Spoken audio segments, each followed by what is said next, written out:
ಎಲ್ಲರೂ ಮೇ 1ನೇ ತಾರೀಕು ಚಿತ್ರ ನೋಡಿ ಆಶೀರ್ವಾದ ಮಾಡಿ ಅಂತ ರಿಕ್ವೆಸ್ಟ್ ಮಾಡ್ಕೊತೀನಿ. ನನಗೆ ಚಿತ್ರ ನೋಡಾದ್ಮೇಲೆ ತಿಥಿ ಸಿನಿಮಾ ನೋಡಿದಾಗ ಒಂದು ವೈಬ್ಸ್ ಇತ್ತಲ್ಲ, ಸೊ ಆ ವೈಬ್ಸ್ ಈ ಸಿನಿಮಾದಲ್ಲಿತ್ತು. ಖಂಡಿತ ಆ್ಯಸ್ ಅನ್ ಆಡಿಯನ್ ಎಮೋಷನ್ ಕನೆಕ್ಟ್ ಆಗ್ತಾರೆ ಎಲ್ಲರೂ. ಸೊ ಈ ಚಿತ್ರ ಚೆನ್ನಾಗಾಗುತ್ತೆ ಅಂತ ಒಂದು ನಂಬಿಕೆ ಇದೆ.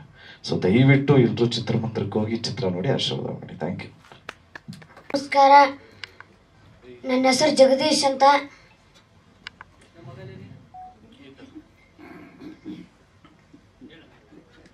ಹನ್ನೊಂದನೇ ಮಗ ನಾನು.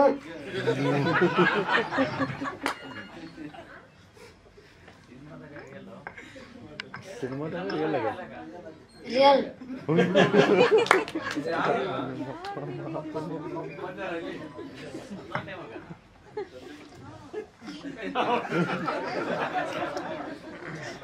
ಸೂಪರ್ ಆಕ್ಟರ್ ತುಂಬಾ ಎಂಜಾಯ್ ಮಾಡ್ತೀವಿ ನಾ ಫಸ್ಟ್ ರೀಲ್ಸ್ ಮಾಡಾಕ್ತಿದ್ನಿ ರೀ.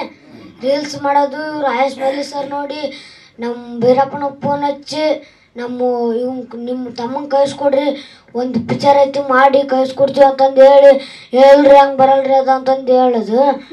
ಹೇಳಿಂದೆ ಇವ್ರು ಆಯಸ್ ಮಲ್ಲಿ ಸರ್ ನಮ್ಮ ಊರಿಗೆ ಬಂದು ನಮ್ಮ ಅಪ್ಪನವ್ರಿಗೆ ಎಲ್ಲರಿಗೆ ಹೇಳಿ ಸಿನಿಮಾದ ಕತೆ ಒಟ್ಟು ಹೇಳಿ ಒಪ್ಪಿಸಿ ಬಂದಾರ್ರಿ. ನಮ್ಮದು ಕೊಪ್ಪಳ ರೀ, ಕೊಪ್ಪಳ ಹತ್ರ ಅಲ್ವೈತಿ.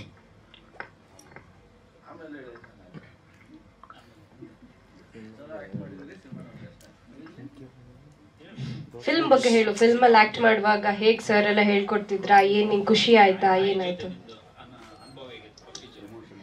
ಪಪ್ಪಿ ನಮ್ಮ ಫಸ್ಟ್ ನೈಟ್ ತಂದಾಗ ಅದು ಪಪ್ಪಿ ನಮ್ಮನ್ನ ಒಟ್ಟ ಹಚ್ಕೊಂತಿದ್ದಿಲ್ಲ.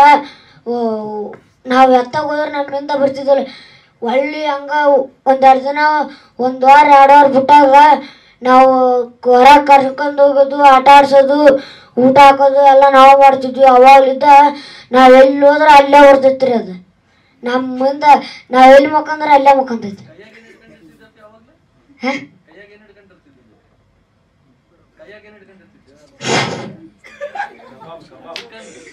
ಕಬಾಬ್.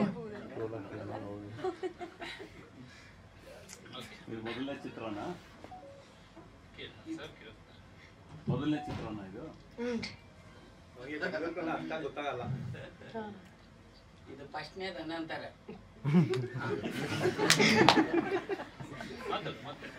ಇದು ಫಸ್ಟ್ನೇದ್ರಿ ಅಂತ ಹೇಳಿ ಸರ್. ಚಲೋ ಐತಿ, ಎಲ್ಲರೂ ನೋಡ್ರಿ ಅನ್ಬೇಕು. ಬೇರೆ ಸಿನಿಮಾ ಏನೋ ಮಾಡಿದ್ಯಾ? ಇಲ್ರಿ, ಮಾಡಿಲ್ರಿ. ಆಗಲೇ ಹೇಳ್ತಿದ್ದೆ ನಾನು, ಬರೋ ಸಿನಿಮಾ ಮಾಡ್ತಾ ಇದ್ದೀನಿ.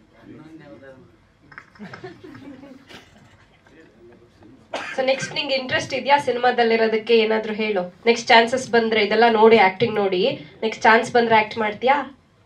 ಮಾಡ್ತೀರಿ, ಬಂದ್ರೆ ಮಾಡ್ತೀವಿ, ಇಲ್ಲಂದ್ರೆ ಇಲ್ರಿ. ಆಯ್ತಲ್ಲ, ಎಲ್ರಿಗೂ ನಮಸ್ಕಾರ. Thank you. ಪಪ್ಪಿ ಚಿತ್ರದ ಸಿನಿಮಾನ ಎಲ್ಲರೂ ಥಿಯೇಟ್ರಿಗೆ ಬಂದು ನೋಡ್ರಿ. ಮೇ 1ಕ್ಕೆ ರಿಲೀಸ್ ಆಕೈತಿ. ಧ್ರುವ ಸರ್ ಮುಂದೆ ಡೈಲಾಗ್ ಹೇಳ್ದಲ್ಲ, ಹೆಂಗ ಅನಿಸ್ತು? ಅವ್ರ ಸಿನಿಮಾ ಯಾವ್ದು ನೋಡಿದ್ಯಾ ನೀನು? ನೋಡಿಲ್ರಿ. ಆನೆಸ್ಟ್. ಎಲ್ರಿಗೂ ನಮಸ್ಕಾರ, ನನ್ನ ಹೆಸರು ಆದಿತ್ಯ ಅಂತ. ಪಪ್ಪಿ ಸಿನಿಮಾದಲ್ಲಿ ಹೀರೋ ಫ್ರೆಂಡ್ ಕ್ಯಾರೆಕ್ಟರ್ ಮಾಡಿದ್ದೀನಿ. ಅಯ್ಯ, ಮಾಡಿದ್ದು ಹೇಳ್ಬೇಕು ಫಸ್ಟ್. ನಿಂಗೆ ಹೇಗ್ ಬಂತು ಚಾನ್ಸ್? ಅದ್ರ ಬಗ್ಗೆ ಹೇಳು. ಅವ್ನ್ ರೀಲ್ಸ್ ಮಾಡ್ತಿದ್ದ, ಅದನ್ನ ನೋಡಿದ್ರು ಸರ್ ಅಂತ. ನಿಂಗೆ ಹೇಗೆ ಅಂತ? ಈಗ ಡೈರೆಕ್ಟರ್ ಇದಾರಲ್ಲ, ಅವ್ರು ನಮ್ಮ ಮಾಮ. ಅಂದ್ರೆ ಮಾಮ ಅಂದಿದ್ಕೆ ಏನ್ ಕರ್ಕೊಂಡಿಲ್ಲ. ಫಸ್ಟ್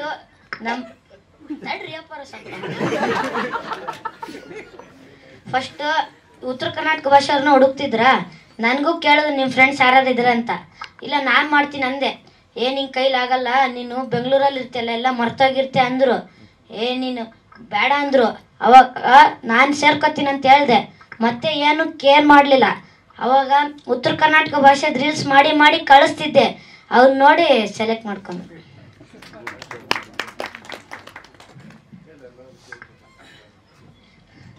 ಎಲ್ರಿಗೂ ದಯವಿಟ್ಟು ಮೇ 1ಕ್ಕೆ ನಮ್ಮ ಪಪ್ಪಿ ಸಿನಿಮಾ ರಿಲೀಸ್ ಆಕೈತಿ.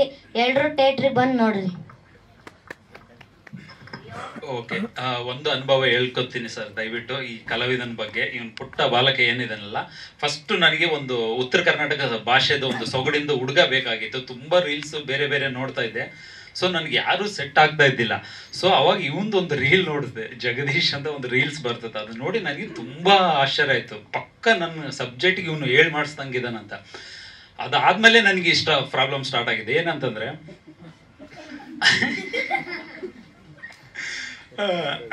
ಫೋನ್ ಹಚ್ಚಿದೆ, ನಾವು ಇನ್ಸ್ಟಾಗ್ರಾಮ್ ಅಲ್ಲಿ ಇತ್ತು, ನಂಬರ್ ಹಾಕಿದ್ದಿಲ್ಲ. ಮತ್ತೆ ಅವರು ಅಣ್ಣ ಬೀರಪ್ಪ ಅಂತ ಇದ್ದಾರೆ, ಅವ್ರ ನಂಬರ್ ತಗೊಂಡು ಇದು ಮಾಡಿದ್ರೆ, ಸರ್ ದಯವಿಟ್ಟು ನಿಮ್ಮ ತಮ್ಮನ್ನ ಒಂದು ಸಿನಿಮಾದಲ್ಲಿ ಹೀರೋ ಆಗಿ ಹ್ಯಾಕ್ಟ್ ಮಾಡ್ತಾ ಇದ್ದೀನಿ ಅಂತ ಹೇಳಿದೆ. ಅದೇ ಏನಾದ್ರು ನಮ್ಮ ಮೈಸೂರು ಮಂಡ್ಯ ಸೈಡು ಈ ಕಡೆನ ಹೇಳಿದ್ರೆ ಬೆಳಿಗ್ಗೆನೆ ಬಂದ್ಬಿಡ್ತಿದ್ರು, ಸರ್ ಹೇಳಿ ಸರ್ ಯಾವ ತರ ಸಬ್ಜೆಕ್ಟು ಏನಂತ. ಬಟ್ ಇವಂದು ವಿಷಯದಲ್ಲಿ ಹಂಗಾಗ್ಲಿಲ್ಲ, ಎಲ್ಲ ಉಲ್ಟಾ. ಯಾವ ಪಿಕ್ಚರ ಇಲ್ರಿ ಸರ್ ಹಂಗೆಲ್ಲ ಕಳ್ಸಕ್ ಬರಂಗಿಲ್ರಿ, ನಾವು ಕಳ್ಸಂಗಿಲ್ರಿ ಅಂತಂದ್ರ, ಇಲ್ಲ ಸರ್ ಅವಂದು ಒಳ್ಳೆ ಕತೆ ಇದೆ, ದಯವಿಟ್ಟು ಒಂದು ಸರಿ ಕೇಳಿ ಅಂತಂದ್ರೆ, ಹೌದಾ ಇಲ್ಲ ಸರ್ ನಮ್ಮ ಮನೆ ಕಳ್ಸಂಗಿಲ್ರಿ. ಇವ್ರದೊಂದು ತುಂಬಾ ಕುಟುಂಬ ಸರ್, ಒಂದು 70-80 ಜನ ಇದ್ದಾರೆ, ಎಲ್ಲ ಒಂದು 4 ಮನೆ ಒಟ್ಟಿಗೆ ಇದ್ದಾರೆ. ಸೊ ಎಷ್ಟು ರಿಕ್ವೆಸ್ಟ್ ಮಾಡ್ಕೊಂಡ್ರು ನನಗೆ ಸಿಗ್ಲಿಲ್ಲ. ಸೊ ಅದಾದ್ಮೇಲೆ ನಾನು ದಯವಿಟ್ಟು ಹೇಗಾದ್ರೂ ಮಾಡಿ ಅಂತಂದ್ರೆ ನಿಮ್ಮ ಊರ ಹೆಸರು ಹೇಳಿ ಅಂತಂದ. ಅದಾದ್ಮೇಲೆ ಮತ್ತೆ ಊರ ಹೆಸರು ಹೇಳಿದ್ರು, ಕೊಪ್ಪಳ ಹತ್ರ ಹಲ್ವರ್ತಿ ಅಂತ. ಸೊ ನನ್ನನ್ನ ನೋಡಿಲ್ಲ ಅವರು, ಇವ್ರು ನೋಡಿದಾರೆ. ಇವರು ನಮ್ಮ ಭಾಗದಲ್ಲಿ ತುಂಬಾ ಫೇಮಸ್, ದುರ್ಗಪ್ಪ ಕಂಬಳೆ ಅಂತ ರೀಲ್ಸ್ ಎಲ್ಲ ನೋಡ್ತಾರೆ. ಇವ್ರು ಮನೆಯವರೆಲ್ಲ ಇವರು ಅಭಿಮಾನಿಗಳು. ಸೊ ಹೋದಾಗ ಇವರು ನನ್ನನ್ನು ನಂಬ್ತಾ ಇಲ್ಲ. ಸರ್ ಕತೆ ಹೇಳು ಅಂದ್ರು. ಫಸ್ಟ್ ಎಲ್ಲ ಹುಡುಗರೆಲ್ಲ ಕೂತಿದ್ರು, ಇವ್ರು ಚಿಕ್ಕಪ್ಪ ಇದ್ರು. ಒಂದು ಕತೆ ಹೇಳ್ದೆ 5 ನಿಮಿಷದ ಹಿಂಗ. ಹೌದಾ ಸರ್ ಇರಿ ಸರ್ ಇನ್ನ ನಮ್ ದೊಡ್ಡಪ್ಪರು ಬರ್ತಾರೆ, ಅವ್ರಿಗೆ ಒಂದ್ಸತಿ ಹೇಳಿ ಅಂತಂದ್ರು. ಸರಿ ಅಂತ ಆಯ್ತು, 5 ನಿಮಿಷ ಆಯ್ತು, ದೊಡ್ಡಪ್ಪರ್ಗೆ ಹೇಳ್ದೆ. ಆಮೇಲೆ ಅಜ್ಜಿ ಕೋಲ್ ಹಿಡ್ಕೊಂಡು ಬಂದ್ಲು, ಅವ್ರ ಅಜ್ಜಿಗೂ ಕತೆ ಹೇಳ್ದೆ. ಇನ್ನು ನನ್ನಿಂದ ಆಗಲ್ಲ, ಅವ್ರು ದೊಡ್ಡಪ್ಪ ಅಪ್ಪ ಬಂದ್ರು. ಸರ್ ಮನೇಲಿ ಎಷ್ಟು ಜನ ಇದ್ರು ಒಟ್ಟಿಗೆ ಕರ್ಸ್ಬಿಟ್ಟು ಒಟ್ಟಿಗೆ ಹೇಳ್ಬಿಡ್ತೀನಿ ಅಂತಂದು 10 ನಿಮಿಷ ಟೈಮ್ ತಗೊಂಡು ಆಮೇಲೆ ಕತೆ ಒಪ್ಸಿ ಕರ್ಕೊಂಡು ಬಂದಿದ್ದೆ. ಅಂದ್ರೆ ನಮಗೆ ಕನ್ನಡ ಇಂಡಸ್ಟ್ರಿಯಲ್ಲಿ ಹೀರೋ ಡೇಟ್ಸ್ ತಗೋಬಹುದು, ನಮ್ಮ ಉತ್ತರ ಕರ್ನಾಟಕದಲ್ಲಿ ಇಂಥ ಪ್ರತಿಭೆಗಳು ತಗೊಳ್ಳೋದು ತುಂಬಾ ಕಷ್ಟ. ಅದು ನನಗೆ ಎಸ್ಪೆಷಲಿ ಇದು ಆತರ ಒಂದು ಅಚ್ಚ ಉತ್ತರ ಕರ್ನಾಟಕದ ಪ್ರತಿಭೆ ಅಂತ ಹೇಳ್ಬೋದು ಸರ್ ಈ ಪ್ರತಿಭೆ ಬಗ್ಗೆ. ಆಮೇಲೆ ದುರ್ಗಪ್ಪ ಕಂಬಳಿ ಇವರು ಅದ್ಭುತ ಕಲಾವಿದರು. ನಮ್ಮ ಸೈಡ್ ತುಂಬಾ ಎಲ್ಲ ಹೋದ್ರೆಲ್ಲ ತುಂಬಾ ಫೇಮಸ್ಸು. ಹಂಗಾಗಿ ಆ ಪಾತ್ರಕ್ಕೆ ನನಗೆ ಬೇಕಾಗಿತ್ತು. ಸೊ ಆಮೇಲೆ ಕಾಲ್ ಮಾಡಿ ಇದು ಮಾಡಿದಾಗ ಇವ್ರು ಒಪ್ಕೊಂಡ್ರು. ಸೊ ಆಮೇಲೆ ರೇಣುಕಾ ಅಕ್ಕ ತುಂಬಾ ಥ್ಯಾಂಕ್ಸ್. ಅವರಂತೂ ಇಂಥ ಅದ್ಭುತ ಕಲಾವಿದರು ಅಂತಂದ್ರೆ ನನ್ನ ಪ್ರಕಾರ ಉಮ್ಮಶ್ರೀ ಅವರು ಎಂಥ ಅದ್ಭುತ ಕಲಾವಿದರು. ಸೊ ಆ ಕ್ರೆಡಿಟ್ ಇವ್ರಿಗೆ ಕೊಡಕ್ಕೆ ನಾನು ಇಷ್ಟಪಡ್ತೀನಿ. ಇಷ್ಟು ನ್ಯಾಚುರಲ್ ಮಾಡಿದಾರೆ ಅಂತಂದ್ರೆ ಸಿನಿಮಾದಲ್ಲಿ ನಿಮಗೆ ಸಿನಿಮಾ ನೋಡಿದ್ರೆ ಗೊತ್ತಾಗುತ್ತೆ. ಅಕ್ಕ ನಿಮ್ಗೆ ಒಳ್ಳೆ ಭವಿಷ್ಯದ ಒಳ್ಳೇದಾಗ್ಲಿ, ತುಂಬಾ ಕನ್ನಡ ಸಿನಿಮಾ ನಿಮಗೆ ಚಾನ್ಸ್ ಸಿಗ್ಲಿ ಅಂತ ಹಾರೈಸ್ತಿದ್ದೀನಿ. ಜುಬ್ರದಲ್ಲಿ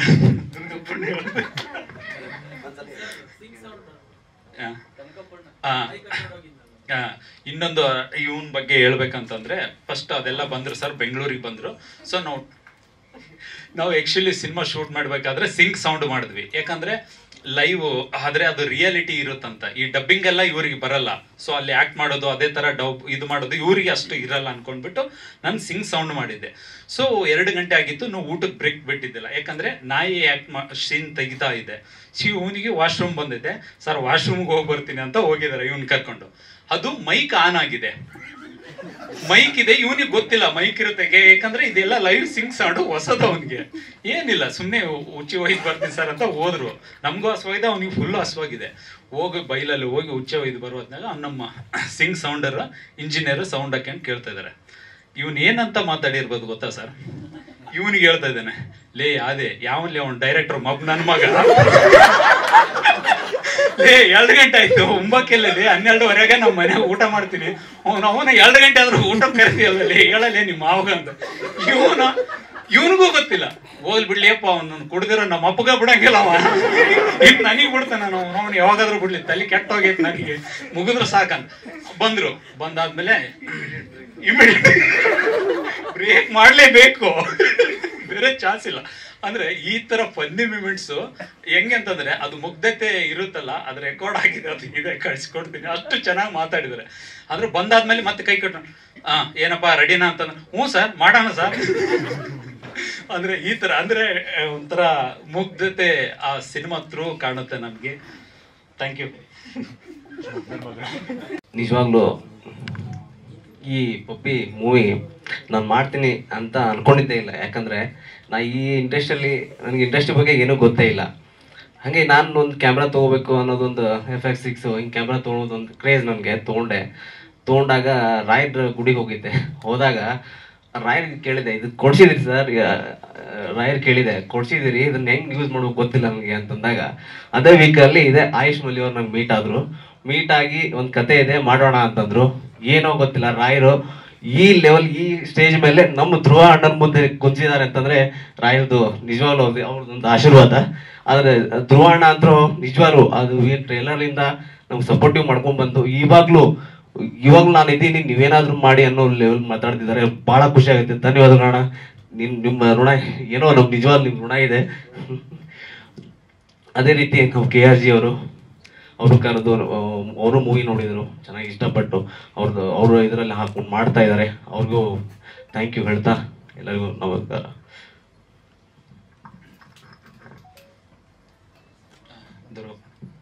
ಓಕೆ, ಕಲಾವಿದ್ರು ದುರ್ಗಪ್ಪ ಸರ್. ಎಲ್ಲರಿಗೂ ನಮಸ್ಕಾರ. ನಾನು ನಿಮ್ಮ ಮನೆಮಗ ದುರ್ಗಪ್ಪ ಕಂಬಳಿ ಮಾತಾಡ್ತಿರೋದು. ನಾವು ಚಿಕ್ಕ ವಯಸ್ಸಲ್ಲಿದ್ದ ಕುರಿ ಕಾಯ್ಕೊಂತ ಬಂದು ಆಮ್ಯಾಗ ನೆಕ್ಸ್ಟು ಕಮತ ಮಾಡ್ಬೇಕಂತ ನಾವು ಒಂದು 2 ಎತ್ತು ತಗೊಂಡು ಒಕ್ಕಲ್ತನ ಮಾಡೋಂಥ ಕಲಾವಿದರು. ಅದರ್ಲಿಂದ ಭಜನೆ ಮಾಡೋರು ನೋಡಿ ಭಜನೆ ಮಾಡಿದ್ವಿ, ನಾಟಕ ಆಡ್ಕೊಂತ ಬರ್ತಾ ನಾವು ಏನೋ ಒಂದು ಯೂಟ್ಯೂಬ್ ಚಾನಲ್ ಮಾಡಿಕೊಂಡು ಕಿರುಚಿತ್ರಗಳನ್ನು ಮಾಡ್ತಿದ್ವಿ. ದೊಡ್ಡ ಸ್ಟೇಜಿನ ಮೇಲೆ ದೊಡ್ಡ ಹೀರೋಗಳು ಎಲ್ಲಿ ನೋಡ್ಬೇಕಂತ ದೊಡ್ಡ ಆಸೆ ಇಟ್ಕೊಂಡಿದ್ವಿ. ಆದ್ರೆ ನಮ್ಮಂಥ ಬಡವರಿಗೆ ಅಂತ ಆಸೆಯನ್ನು ನೆರವೇರ್ತಾ ಇದ್ವಿ. ಈ ಪಪ್ಪಿ ಚಿತ್ರದಿಂದ ನಮಗೆ ಮಲ್ಲಿ ಸರ್ ಫೋನ್ ಮಾಡಿ ನಮ್ಮ ಗೋಕುಲ್ ರಾಜ್ ಅಣ್ಣವರು ಕೂಡ ಇಲ್ಲಿ ಕಳಿಸಿದ್ರು. ಈ ಕಿರುಚಿತ್ರ ಈ ದೊಡ್ಡ ಸಿನಿಮಾಲಿಂದ ನಮಗೆ ಧ್ರುವ ಸರ್ಜಾ ಅಣ್ಣವ್ರದ್ದು ಆಶೀರ್ವಾದ ಸಿಕ್ತಿ.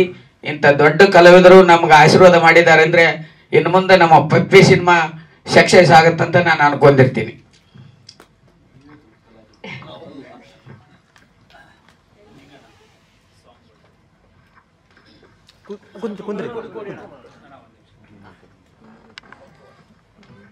ಸೊ ಇವರು ಒಂದು ಅದ್ಭುತ ಪ್ರತಿಭೆ ಅಂತ ಹೇಳ್ಬೋದು. ಇವಾಗ ಏನು ನೀವು ಕಾಲ ಕೆಟ್ಟೈತಪ್ಪ ನಿಮ್ಮ ತಲೆ ಕೆಟ್ಟತ್ತೆ ಅಂತ ಒಂದು ಏನು ಸಾಂಗ್ ಇದ್ದಿದ್ರಲ್ಲ, ಅದ್ರದ್ದು ಮೂಲ ಕಾರ್ಯಕರ್ತರು ಅವರೇನೆ. ಸೊ ಆ ಲಿರಿಕ್ಕು ಈಗಿನ ಟ್ರೆಂಡಿಗೆ ಯಾವ ಥರ ಬೇಕು, ಆಮೇಲೆ ಟ್ಯೂನ್ ಎಲ್ಲ ರೆಡಿ ಮಾಡಿದಂಥ ಅದ್ಭುತ ಗಾಯಕರು. ಅವ್ರಿಗೆ ನಮಗೆ ಸಿಕ್ಕಿದ್ದೇ ಪುಣ್ಯ. ಅದು ನಮ್ಮ ಉತ್ತರ ಕರ್ನಾಟಕದ ಪ್ರತಿಭೆ. ಅವ್ರಿಗೆ ನಾನು ಯಾವತ್ತೂ ಋಣಿಯಾಗಿರ್ತೀನಿ. ಎಲ್ಲರಿಗೂ ಕಲಾವಿದರ ಪರವಾಗಿ ನಮಸ್ಕಾರಗಳು. ಮತ್ತು ನಮ್ಮ ಅಣ್ಣವರಿಗೆ, ಧ್ರುವ ಸರ್ಜಾ ಅಣ್ಣವರಿಗೆ ನನ್ನ ಹೃದಯಪೂರ್ವಕ ಧನ್ಯವಾದಗಳು. ತಮ್ಮೆಲ್ಲರಿಗೆ ನಾನು ಹೇಳಲಿಕ್ಕೆ ಇಷ್ಟಪಡ್ತಿದ್ದೇನೆ. ನಾವು ಮೂಲತಃ ಹಳ್ಳಿಯಿಂದ ಬಂದಿರತಕ್ಕಂಥವ್ರು.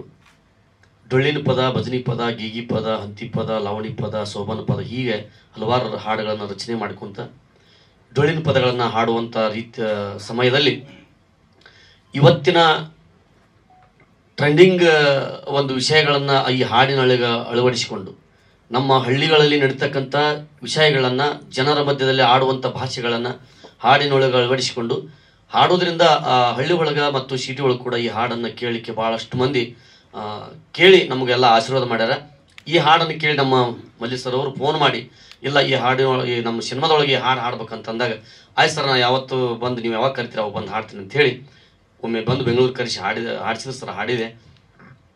ಈಗ ಭಾಳಷ್ಟು ಜನ ಫೋನ್ ಮಾಡಾಕತ್ತಾರೆ ನನಗೆ, ಈ ಸಾಹಿತ್ಯದಲ್ಲಿ ಏನೋ ಒಂದು ಅದ್ಭುತ ಶಕ್ತಿ ಐತಿ ಅಂತೇಳಿ ನನಗೆ ಪ್ರೋತ್ಸಾಹ ನೀಡ್ಯಾರ. ತಾವೆಲ್ಲರೂ ಕೂಡ ಮತ್ತು ಈ ವೇದಿಕೆ ಮೇಲೆ ಇರ್ತಕ್ಕಂಥ ಎಲ್ಲರೂ ನಮ್ಮಂಥ ಕಲಾವಿದರ ಮ್ಯಾಗ ಪ್ರೋತ್ಸಾಹ ಮತ್ತು ಆಶೀರ್ವಾದ ಇಟ್ಟರೆ ಇನ್ನೂ ಇಂಥ ಹಲವಾರು ಹಾಡುಗಳನ್ನು ಬರಲಿಕ್ಕೆ ನಮ್ಗೆ ಶಕ್ತಿ ಬರ್ತೈತೆ ಅನ್ನುವಂಥದ್ದನ್ನು ತಮ್ಮೆಲ್ಲರಿಗೂ ತಿಳಿಸ್ತಾ ತಮ್ಮೆಲ್ಲರಿಗೂ ನನಗೆ ಸಹಕಾರ ಕೊಟ್ಟಿರ್ತಕ್ಕಂಥ ಎಲ್ಲರಿಗೂ ನನ್ನ ಕಲಾವಿದನ ನಮ್ಮ ಕಲಾ ತಂಡದ ಪರವಾಗಿ ತಮ್ಮೆಲ್ಲರಿಗೂ ಧನ್ಯವಾದಗಳು.